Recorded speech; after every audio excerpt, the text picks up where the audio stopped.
Los pensamientos que elegimos pensar son los instrumentos que empleamos para pintar el lienzo de nuestra vida. Recuerdo la primera vez que escuché que yo podía cambiar mi vida si estaba dispuesta a cambiar mis pensamientos, dice Louise Hay. Me pareció una idea totalmente revolucionaria. En esa época yo vivía en Nueva York y descubrí la Iglesia de la Ciencia Religiosa. A menudo se confunde la Iglesia de la Ciencia Religiosa o Ciencia de la Mente, fundada por Ernest Holmes, con la Iglesia de la Ciencia Cristiana, fundada por Mary Baker Eddy. Ambas reflejan un nuevo pensamiento, pero son filosofías distintas. La Ciencia de la Mente tiene pastores y miembros activos que siguen las enseñanzas de la Iglesia de la Ciencia Religiosa. Ellos fueron las primeras personas que me dijeron que mis pensamientos determinaban mi futuro. Aun cuando no entendí lo que querían decir, este concepto tocó lo que yo llamo la campanilla interior, ese lugar de intuición que solemos llamar la voz de dentro. Con los años he aprendido a seguirla, porque cuando esa campanilla suena diciendo sí, aun en el caso de que parezca una decisión loca, sé que para mí es la correcta. Así pues, esos conceptos pulsaron una cuerda en mí. Algo me dijo, sí, son correctos. Entonces, comencé la aventura de aprender la forma de cambiar mis pensamientos. Una vez acepté la idea y dije, sí, comencé a aprender los cómos. Leí muchísimos libros. Mi casa empezó a parecerse a la de algunos de nosotros, atestada de libros espirituales y de autoayuda. Durante muchos años asistí a clases, investigué todo lo relacionado con el tema. Literalmente, me sumergí en la filosofía del nuevo pensamiento. Era la primera vez en mi vida que estudiaba. Hasta entonces, no había creído en nada. Mi madre era católica no practicante y mi padrastro ateo. No sé por qué tenía la extraña idea de que los cristianos o bien usaban cilicios o eran comidos por los leones, y ninguna de las dos cosas me entusiasmaba en lo más mínimo. En realidad, me dediqué a ahondar en la ciencia de la mente porque era el camino que se abría ante mí en esos momentos, y la encontré francamente maravillosa. Al principio me pareció más bien fácil. Capté algunos pocos conceptos y empecé a pensar y a hablar de forma un poco diferente. En aquel tiempo yo era muy quejica. Era toda autocompasión, dice Louise Hay. Sencillamente me encantaba revolcarme en la depresión. No sabía que así iba perpetuando constantemente experiencias que me permitieran continuar compadeciéndome. Pero claro, en ese tiempo yo no conocía nada mejor. Poco a poco fui descubriendo que ya no me quejaba tanto. Comencé a escuchar lo que decía.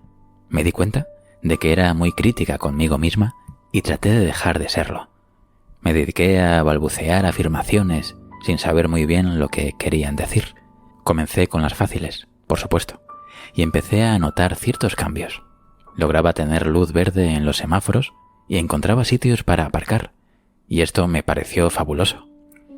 Poco tiempo después, ya pensaba que lo sabía todo, y me comportaba de forma engreída, arrogante y dogmática. Creía saber todas las respuestas. Ahora, al mirar atrás, pienso que esa era mi manera de sentirme segura en este nuevo camino. Suele dar miedo alejarse de las viejas y rígidas creencias, sobre todo si se ha estado totalmente controlado. Para mí era bastante espantoso, por lo cual me aferraba a cualquier cosa que me diera un poco de seguridad. Era un comienzo. Todavía me quedaba mucho camino por recorrer, y aún me queda. Como suele pasarnos a todos, no siempre encontraba la senda cómoda y llana, porque a veces no daba resultado balbucear afirmaciones, cosa que no podía entender. Me preguntaba, ¿qué es lo que hago mal? Inmediatamente me culpaba. ¿Sería eso otra demostración de que yo no valía para nada? En ese tiempo, esa era una de mis creencias predilectas. Por esa época, mi maestro Eric Pace solía mirarme y hablar del concepto de rencor. Yo no tenía la menor idea de qué me estaba hablando. ¿Rencor yo? Vamos, seguro que no sentía ningún rencor. Después de todo, me encontraba en mi camino, Era perfecta espiritualmente. Qué poco me conocía entonces. Continué haciéndolo todo lo mejor posible.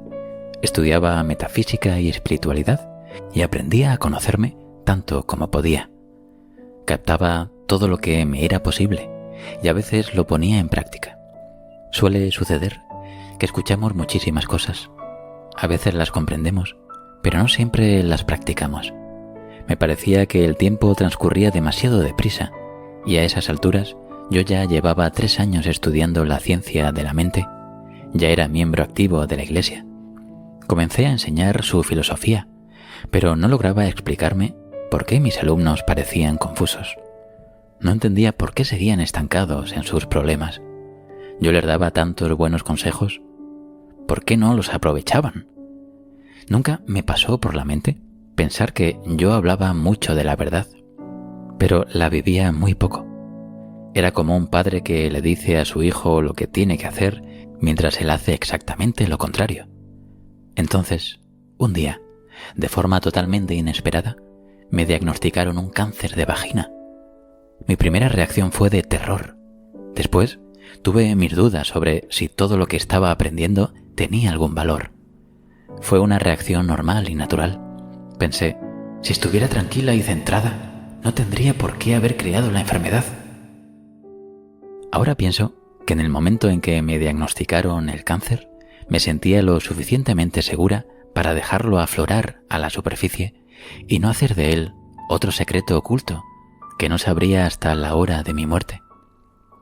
Por entonces, yo ya sabía demasiado como para seguir ocultándome de mí misma. Sabía que el cáncer es un malestar provocado por el resentimiento, un resentimiento que se lleva adentro tanto tiempo que acaba por carcomer el cuerpo. Cuando reprimimos las emociones en nuestro interior, estas tienen que concentrarse en algún lugar del cuerpo. Si nos pasamos la vida enterrando cosas, finalmente se manifestarán en una parte u otra de nuestro cuerpo. Tomé conciencia de que el rencor, al que mi profesor se había referido tantas veces, que llevaba dentro, tenía que ver con haber sido maltratada física, emocional y sexualmente cuando era niña. Evidentemente, albergaba resentimiento, estaba amargada y era implacable con el pasado. Jamás había hecho ningún ejercicio para cambiar o para liberar la amargura y dejarla atrás.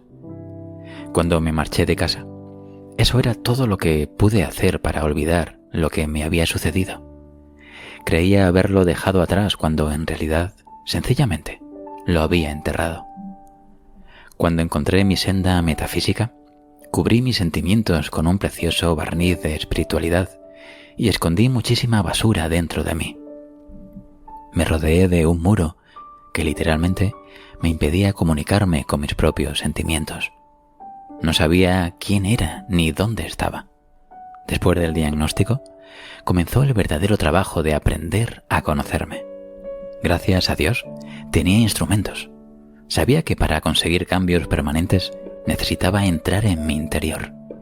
Sí, el médico me operaría y posiblemente me curaría por el momento, pero si yo no cambiaba la forma en que usaba mis pensamientos y palabras, sin duda alguna volvería a crearme la enfermedad. Siempre me ha interesado saber en qué lugar del cuerpo colocamos nuestros cánceres, en qué lado del cuerpo están nuestros tumores, el izquierdo o el derecho. El derecho es el lado masculino, de donde damos. El izquierdo es el lado femenino, la parte receptiva, de donde recibimos. Casi siempre en mi vida, cuando algo ha ido mal en mi cuerpo, siempre se trataba del lado derecho. Allí era donde acumulaba todo el rencor que sentía hacia mi padrastro. Ya no me satisfacían las luces verdes de los semáforos ni los sitios para aparcar. Sabía que tenía que cavar mucho, mucho más hondo. Comprendí que en realidad no hacía todos los progresos que deseaba porque no había limpiado esa vieja basura de la niñez y que no vivía realmente lo que enseñaba. Tenía que reconocer a mi niña interior y trabajar con ella. Mi niña interior necesitaba ayuda porque aún estaba sufriendo mucho. Rápidamente comencé un programa de autocuración que me tomé muy en serio. Me concentré absolutamente en mí y me despreocupé de todo lo demás. Mi finalidad era ponerme bien y me entregué a ello en cuerpo y alma. Algunas de las tareas eran bastante extrañas, pero las hacía. Después de todo, se trataba de mi vida. Durante los 6 meses siguientes, esto fue un trabajo de 24 horas al día. Comencé a leer y estudiar todo lo que pude encontrar sobre formas alternativas de curar el cáncer, porque de verdad creía que se podía hacer. Seguí un régimen de limpieza que purificara mi cuerpo de toda la porquería que había comido durante años. Me parecía que solo vivía de brotes y puré de espárragos. Claro que comía otras cosas, pero eso es lo que más recuerdo. Con mi terapeuta y profesor de la ciencia de la mente, Eric Pace, trabajé para limpiar mis pautas mentales con el fin de que el cáncer no se reprodujera. Hacía afirmaciones y visualizaciones y seguí tratamientos espirituales para la mente. También trabajaba diariamente con el espejo. Lo que me resultaba más difícil de decir eran las palabras «te amo, de verdad te amo». Me costó muchísimas lágrimas y muchos ejercicios de respiración lograrlo. Cuando lo conseguí, fue como si hubiera dado un salto cuántico. Acudí a un buen psicoterapeuta especialista en ayudar a la gente a liberar la rabia. Durante esa época, me pasaba buenos ratos golpeando cojines y chillando. Fue maravilloso. Me parecía tan fabuloso porque jamás había tenido permiso para hacer eso en toda mi vida. No sé muy bien qué método dio resultado, tal vez un poquito de cada uno. Por encima de todo, fui verdaderamente consecuente con lo que hacía. Practicaba durante todas mis horas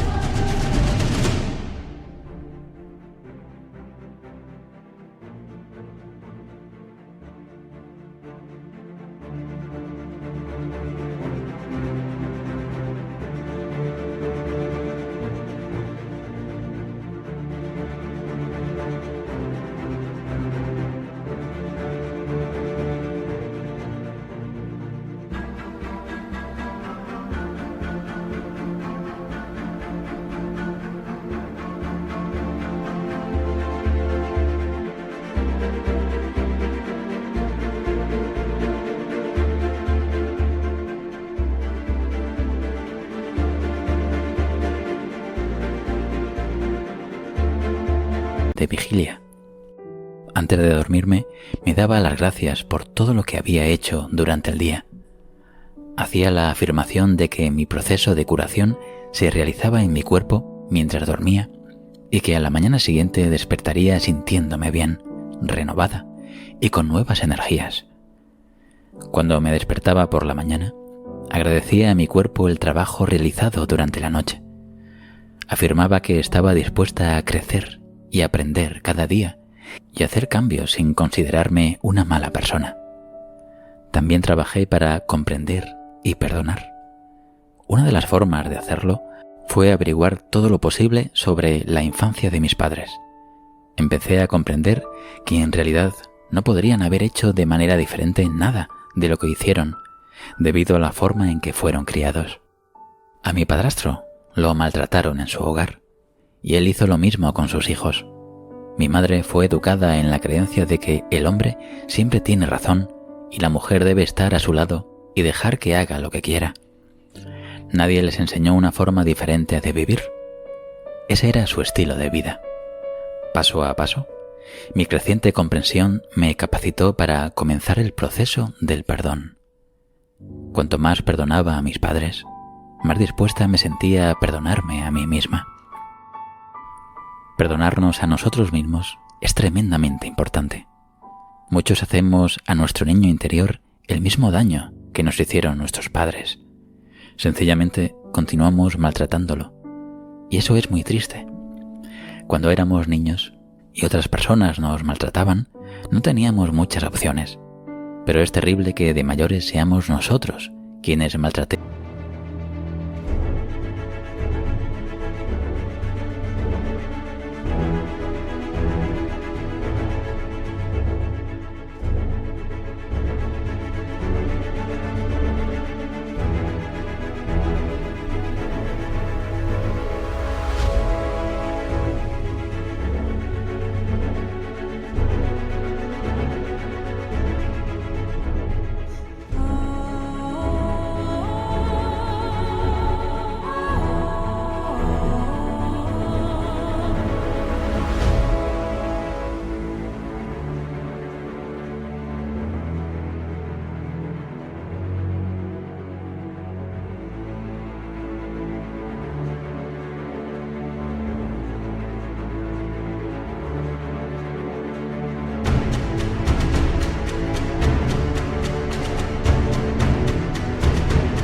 confiamos en nuestro niño interior. A medida que me perdonaba, comencé a confiar en mí misma. Descubrí que cuando no confiamos en la vida o en los demás, lo que en realidad pasa es que no confiamos en nosotros mismos. No confiamos en nuestro yo superior para que cuide de nosotros en todas las situaciones. Y por eso decimos, nunca volveré a enamorarme porque no quiero sufrir. O nunca permitiré que esto vuelva a suceder. Lo que realmente estamos diciéndonos es, no confío en ti lo suficiente para dejar que cuides de mí, de modo que me voy a mantener lejos de todo. Finalmente, comencé a confiar en mí misma lo suficiente para cuidar de mí, y entonces se me fue haciendo cada vez más fácil amarme. Mi cuerpo estaba sanando y mi corazón también. Mi crecimiento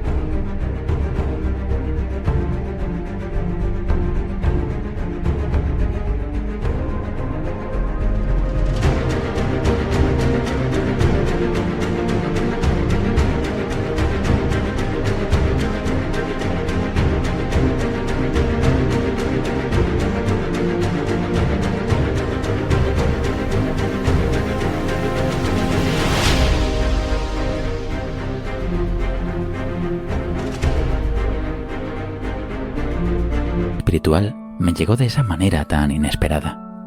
Como premio añadido, comencé a parecer más joven. Los clientes que atraía eran casi todos personas dispuestas a trabajar en ellos mismos. Progresaban enormemente, casi sin que yo les dijera nada. Percibían y sentían que yo vivía los conceptos que enseñaba, y les resultaba fácil aceptar estas ideas. Entonces, por supuesto, conseguían buenos resultados. Comenzaron a mejorar la calidad de su vida. Una vez que empezamos a estar en paz con nosotros mismos interiormente, la vida parece transcurrir de modo mucho más agradable. Así pues, ¿qué me enseñó a mí esta experiencia? Comprendí que tenía el poder de cambiar mi vida si estaba dispuesta a cambiar mis pensamientos y a dejar marchar los hábitos que me retenían en el pasado. Esta experiencia me aportó el conocimiento interior de que si realmente estamos dispuestos a trabajar, podemos hacer cambios increíbles en nuestra mente, en nuestro cuerpo y en nuestra vida. Estés donde estés, suceda lo que suceda, hagas lo que hagas, siempre lo harás todo lo mejor que puedas con el entendimiento, el conocimiento y la información que tengas en cada momento. Y cuando sepas más, harás las cosas de otra manera, como hice yo. No te regañes por estar donde estás. No te culpes por no hacer algo más rápido o mejor. Di lo siguiente: lo hago lo mejor que puedo, y aunque ahora esté metido en un lío, de alguna forma saldré de él, de modo que a buscar la mejor manera de hacerlo. Si lo único que haces es decirte que eres un estúpido o estúpida y que no vales nada, entonces te quedarás estancado. Para llevar a cabo los cambios que deseas hacer, necesitas tu propio y amoroso aliento. Los métodos que yo empleo no son míos. La mayor parte de ellos los aprendí de la ciencia de la mente, dice Luis, que es lo que fundamentalmente enseño. Sin embargo, estos principios son tan viejos como el tiempo. En las antiguas enseñanzas espirituales encontrarás los mismos mensajes. He recibido la preparación necesaria para ser ministro de la Iglesia de la ciencia religiosa. Sin embargo, no tengo iglesia. Soy un espíritu libre. Doy mis enseñanzas en lenguaje sencillo para que lleguen a mucha gente. Esta senda es una manera maravillosa de organizar la cabeza y de comprender verdaderamente de qué va la vida. Cuando comencé todo esto, hará unos 20 años, no tenía ni la más remota idea de que sería capaz de dar esperanza y ayudar a tanta gente como hago hoy. Y por cierto, mi cáncer de vagina desapareció totalmente. Los médicos no se explicaban el porqué.